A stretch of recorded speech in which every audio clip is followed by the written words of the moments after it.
गद्दी पे नहीं बैठेगा तो मैं भी नहीं बैठूंगा। और कंब रामायण में तो यहां तक कथा आती है कि मैं आपको बताता चलूं कि कहीं कहीं ये भी विवरण मिलता है कि भाई भरत लगभग 8-10 फीट नीचे जमीन में खोद कर वहां एक आसन बनाकर वहां विश्राम किया करते थे, क्योंकि उनको लगता था कि जब मेरे भाई को जैसे आपने कभी, अगर आप कोर्ट कचहरी, ईश्वर न करे आपको जाना पड़े, लेकिन अगर आप कभी गए हों तो देखते होंगे कि जो आसन होता है वो लगभग 8 से 10 फीट ऊंचा होता है। ऐसे ही राजा का आसन भी होता है। तो उन्होंने कहा कि मैं कल्पना कर पा रहा हूं कि अगर मेरे भाई राजा होते तो कम से कम इतनी ऊंचाई पर बैठते। और अब जबकि वो जो त्रिलोकी है जिसके लिए बाबा तुलसी ने कहा कि तात राम नहीं नर भूपाला, भुवने स्वर कालहु कर काला, अजित अनादि अनंत अनंता, अज सच्चिदानंद भगवंता। और वो भगवंता जिसको कहा गया तुलसीदास द्वारा, वो जब जमीन पर सो रहा है तो मेरा ये फर्ज बनता है कि मैं कम से कम नीचे। आज का जो मैं एक अलग दृष्टिकोण आपके समक्ष प्रस्तुत करूंगा कि तुलसी कितने मर्यादित थे। आप इस बात से अंदाजा लगाइए कि वो राक्षस की जो परिवार है, रावण का जो परिवार है, उनके परिवारी जनों के दृष्टिकोण आप सुनिए। जब विभीषण रावण को समझाने जाता है तो वो कहता है कि सुमति कुमति सब कह उर राही, नाथ पुराण निगम अस कहाही, तव उर कुमति बसी विपरीता। आप सोचिए ये राक्षस की फैमिली में इस तरीके की बातचीत है कि भाई के साथ ऐसी बातचीत कर रहे हैं। और दूसरा यहां तक नहीं, उन्होंने कहा जियस सदा सठ मोर जियावा, रिपुकर पक्ष मूड़ तुहि भावा, और अस कही कीन्ही से चरण प्रहारा, का अनुज गहे पर पद 12 ही बार। आजकल तो सामान्य फैमिली में कोई भाई को मार दे तो भाई निकल जाए। आज के परिवेश के लिए मैं एक शेर अर्ज करना चाहूंगा कि रिश्तों के बाग को हरा रखने के वास्ते, किसी शायर ने कहा कि रिश्तों के बाग को हरा रखने के वास्ते जितना बदन में खून था सब दे चुका हूं मैं। रिश्तों के बाग को हरा रखने के वास्ते जितना बदन में खून था सब दे चुका हूं मैं। गर हो सके तो सांप से डसवाइए मुझे, गर हो सके तो सांप से डसवाइए मुझे, इंसान के जहर का मजा ले चुका हूं मैं। ऐसी दशा में एक राक्षस फैमिली का भाई ये कह रहा है कि तुम पितु सदृश भले ही मोहि मारा, सीय तजे हितनाथ तुम्हारा। आप इस गरिमा की कल्पना करिए कि आज सामान्य हमारे जैसे लोग अपने भाई का इतना आदर नहीं कर पाते हैं, और उस समय की कल्पना करिए कि राक्षस के वंश में वो व्यक्ति है। फिर कुंभकर्ण की तरफ आते, जिनके बारे में तुलसीदास ने नाना प्रकार की बातें लिखी, और है भी कि 6 महीने सोते थे, 6 महीने जागते थे, नगाड़ा बजाने पर उठते थे। ऐसे तामसी प्रवृत्ति के व्यक्ति, वो व्यक्ति भी बाद में कहता है कि जिसलिए ये नजरें, जिसलिए ये आंखें मिली थी, आज जाकर कि इन नयनों से उस परमात्मा को देखूंगा। आज जो नयन मिले थे वो इसीलिए शायद मिले थे कि जाकर के परमात्मा को देखूंगा कि कैसे दिखते हैं। वो भाई को समझाता भी है, लेकिन जब नहीं मानते। अच्छा, एक बात और मानिए आप, आदरणीय दर्शन विभाग के प्रोफेसर सर ने एक बात कही कि चुनावी मुद्दों पर भी जो है आजकल जाति का प्रभाव है, और बिल्कुल सही बात है। आप देखें कि कई लोग एकमात्र चौपाई के लिए बार बार तुलसी को आक्षेप करते हैं। मैं क्लास में पढ़ाता हूं, एक दिन ऐसे ही बातचीत हो रही थी तो मैंने कहा, एक बच्चे को मैंने चैलेंज किया कि बालक, जो ये जुमले मार्केट में उपलब्ध हैं, जातिगत जुमले, जिसमें ये कहा जाता था कि ये कहा जाता है कि वैदिक मंत्र सुन लेने पर शूद्र के कान में शीशा पिघला के, तो मैंने उनसे पूछा कि साहब एक बात बताइए, ये शीशा कितने टेम्परेचर में पिघलता है? तो थोड़ी देर सोच में पड़ गया। मैंने कहा अच्छा चलो दूसरा सवाल पूछता हूं कि शीशा पहले पिघलता है या लोहा? तो बोले लोहा। तो मैंने कहा फिर शीशे को किस में डाल के पिघलाया जाता होगा, ये भी सवाल है। और अगर 5000 साल पहले कोई शीशा पिघला लेता था तब तो वैज्ञानिक हुआ, भिखारी कैसे हुआ? तो आज उसे आप गरिया कैसे रहे, उसे गालियां कैसे दे रहे हैं आप कि भाई जो है वो शीशा? और आप सोच कर देखिए कि क्या कोई व्यक्ति इतना ऐसा होता है कि ऐसे कर देगा, कुप्पी लगा देंगे आप और शीशा डाल देंगे? सुबह से शाम तक क्या ब्राह्मण को यही काम था कि वो यही करता था? फिर आप दूसरी तरफ आइए, तुलसीदास की तरफ आइए, जो व्यक्ति 2 साल और कुछ माह की अवधि में रामचरितमानस जैसा ग्रंथ लिख सकता है, जो व्यक्ति शुरुआत ही इसी बात से करता है कि नाना पुराण निगमागम सम्मतम यद रामायणे निगदितम क्वचिदन्यतोपि। संस्कृत की मैम बैठी हुई हैं, ये बताएंगी कि गद वक्तायाम वाची धातु होता है।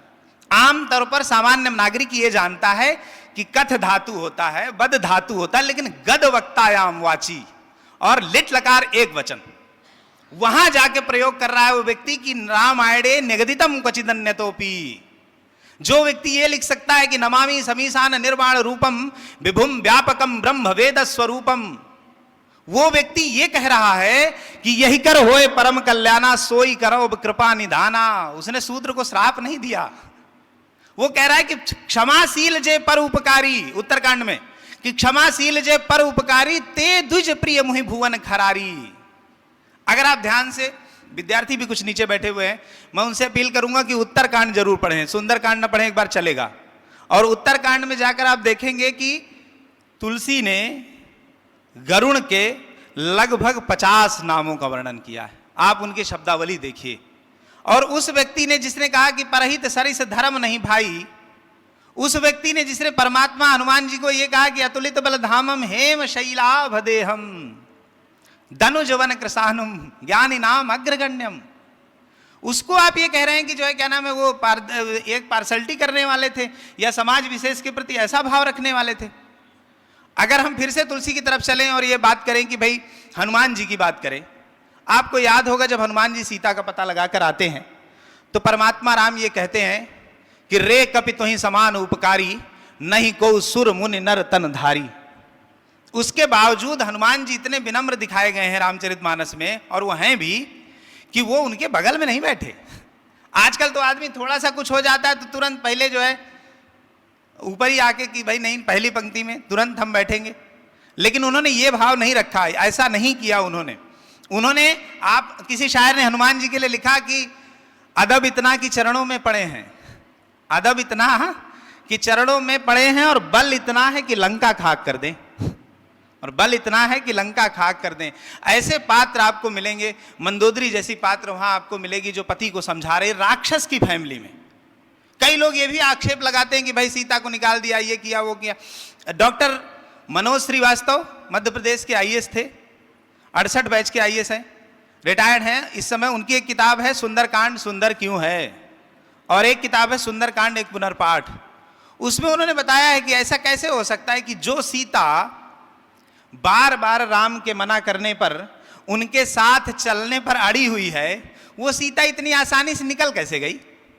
क्या ये सवाल आपको नहीं कौनता? आपको पता है तुलसी ने लिखा है कि राम जी कहते हैं कि चित्र लिखित कपि देख ही डराही, कि आप तो चित्र में माने फोटो में बने हुए जो है, चित्र में बने हुए बंदर को देख के भी डर जाती हैं, आप जंगल में नहीं रह पाए। हंस गवनी तुम नहीं बन जोगू, उसके बावजूद सीता उनके साथ डिबेट करती कि नहीं नहीं नारी धर्म पति देव न दूजा, मैं आपके साथ चलूंगी। लेकिन कई लोग बिना जांचे परखे, बिना समझे इस बात को मान लेते हैं कि नहीं उनको निकाल दिया और ऐसा कर दिया, उसको उन्होंने क्षेपक के रूप में परिभाषित किया। मैं ये बताना चाहता हूं और एक अंतिम बात कह के अपनी जगह लूंगा। जो नई पीढ़ी है, खास करके जो 2000 के बाद से जन्मी पीढ़ी है, और उसकी एक बड़ी समस्या है कि एंजाइटी हो रही है, फलाना हो रहा है, ढिमका हो रहा है, हमारा जो है क्या नाम है, हम जैसे ही हमारा नंबर आया रिजर्वेशन में तैसी खिड़की बंद हो गई, हमारा JRF नहीं निकला, नेट रह गया, फलाना हो गया, ढिमका हो गया। तो मैं उनसे बस इतना पूछना चाहता हूं कि आप कल्पना करिए एक ऐसे व्यक्ति की जिसको पहले बताया गया कि कल सवेरे आपका राज्याभिषेक होगा, फिर एक घटना घटी जिसमें एक माँ ने अपने वरदान ले लिए, और फिर रात को उन्हें उनके पिता ने बताया कि बेटा आपको वन को जाना पड़ेगा, और वो वन को जा रहे हैं। और यहां तक नहीं, सुमंत्र जैसा मंत्री जिन्हें उन्हें अपने, आप जो भी बुंदेलखंड के रहने वाले हैं या जहां के भी रहने वाले होंगे, आपको ये पता होगा कि पिता से बहुत अधिक, जिसको हम काका कहते हैं या हमारे यहाँ बुंदेलखंड में दादा कहते हैं, ताऊ जी कहते हैं कहीं भी, तो वो काका या ताऊ जी बच्चे को ज्यादा प्रेम करते हैं। सुमंत्र जो कि दशरथ के मंत्री थे और इनके काका थे, उस व्यक्ति ने इनको देखा कि ये लटें बना रहे हैं। आप इस बात की कल्पना करिए कि जो जिसका राज्याभिषेक होना था, और वो तो भला उस मतलब पत्नी का और उस भाई का जो उनके साथ चल लिए, अन्यथा अकेले जाना पड़ता, और इसके लिए उन्होंने मना नहीं किया, एक बार भी अपने बाप को दोष नहीं दिया। आजकल तो आप शहर वाला घर बड़े भाई के नाम कर दीजिए, गांव वाला घर छोटे भाई के लिए नाम कर दिए, तो इसी में लड़ाई हो जाती है, इसी में दुनिया भर का मतलब विवाद हो जाता है।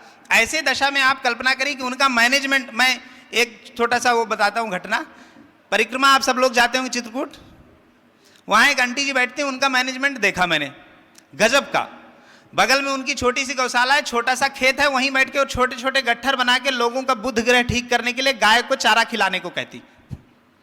गठरी किसकी? आंटी जी की। खेत किसका? आंटी जी का। गाय किसकी? आंटी जी। खा कौन रहा है? जो है गाय को फायदा, फिर उसके बाद दूध इत्यादि। ऐसा ही प्रबंधन अगर आप राम जी से सीखना चाहें कि आप सोचिए चित्रकूट, जहां आज भी कुछ खास व्यवस्था नहीं है, जहीं पर विपदा परत है वही आवत यही देश, यहां तक कहा गया। वहां पर आकर के कोल, भील, किरात, बंदर, रीछ, भालू इत्यादि की सेना बना करके वो व्यक्ति रावण जैसी महाशक्ति से टकरा गया और जीता। आप कल्पना करिए, किसी ने कहा कि भाई राम बन गए इसलिए बन गए, अन्यथा उनका परिचय सिर्फ चक्रवर्ती सम्राट राजा दशरथ के पुत्र के नाते होता। इसलिए जब कभी विपत्ति आए, जब कभी जिंदगी का झूला पीछे की ओर जाए तो घबराना नहीं है। ये हम राम जी से सीख सकते हैं कि किस तरीके से उन्होंने अपनी, आप सोचिए कि हनुमान जैसा विद्वान व्यक्ति ये कह रहा है कि गिरि पर चढ़ लंका जब देखी, कहीं न जाए ति दुर्ग विशेखी, कनक कोटि विचित्र मन कृत सुंदरा यतना घना, चौहट्ट हट्ट सुबट्ठ बीथी, चारु पुर बहुविधि बना, गजबाज खच्चर निकर पदचर, रथ बरूथ निको गनई, बहुरूप निश्चर जूथ, अति बल सेन बरनत नहीं बनई। उस सेना के सामने भालू, बंदर।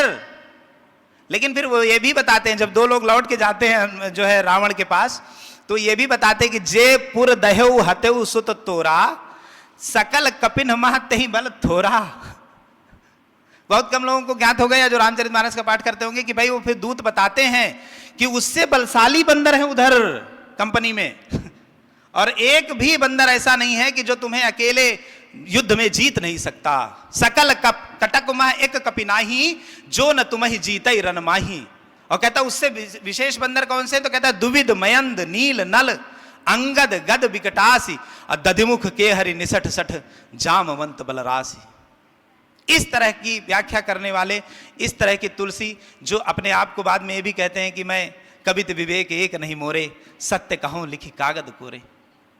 ऐसे तुलसी को और उनकी धरती को मैं प्रणाम निवेदित करता हूं। और जैसा उन्होंने कहा था कि भाई किसी रोज तो भगवान चंदन लेके आएंगे, या किसी रोज मैं चंदन घिसता रहूंगा तो लगवाने आएंगे, उनके लिए एक शेर निवेदित करता हूं, इस धरती के लिए एक शेर निवेदित करता हूं कि गमे साहिल समंदर की फरावानी से मर जाऊं, गमे साहिल समंदर की फरावानी से मर जाऊं, मुझे वो प्यास है शायद कि मैं पानी से मर जाऊं, मुझे वो प्यास है शायद कि मैं पानी से मर जाऊं, और तुम उसको देख कर छू कर भी जिंदा लौट आए हो।